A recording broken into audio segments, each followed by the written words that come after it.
બનાસકાંઠાના લવાણા ગામે ગૌમાતાને રાષ્ટ્રમાતા જાહેર કરવાની માંગ ઉઠી। બનાસકાંઠાના લવાણા ગામે ગૌમાતાને રાષ્ટ્રમાતા જાહેર કરવાની માંગ સાથે રેલી કાઢવામાં આવી।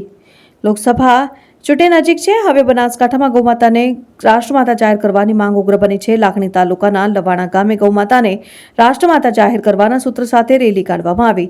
સાથે કતલ બંધ કરોના નારા ગુંજ્યા અને ગૌમાતાને રાષ્ટ્રમાતા જાહેર કરવા અને તેના રક્ષણ માટેના સમર્થનમાં આસપાસ ગામના લોકો અને લવાણા ગામના લોકો બહોળી સંખ્યામાં રેલીમાં જોડાયા। દુકાનો પોતાના ધંધા રોજગાર સવારે 10 વાગ્યાથી કરી અને 10 ને 10 મિનિટ સુધી બંધ કરી અને ગૌ માતાના આ વિશાળ આંદોલનની અંદર બધા જોડાણા છે। ગોવર્ધન પર્વતથી શરૂ કરી અને ભારતીય સંસદ સુધી આ શંકરાચાર્યજી મહારાજની જે ગૌ રક્ષા યાત્રા અને ગૌને બચાવવા માટેનું જે આંદોલન શરૂ થયું છે, એમાં અમારું સંપૂર્ણ લવાણા ગામ સાથે મળી અને અમે આ આંદોલનને અમારો साथ आपीए छे। जय गौ माता, जय गौ माता, जय गौ माता, जय गौ माता। गौ माता राष्ट्रमाता जाहिर करो, जाहिर करो, जाहिर करो। गौ माता राष्ट्रमाता जाहिर करो, जाहिर करो, जाहिर करो। बोलो गौ माता की जय।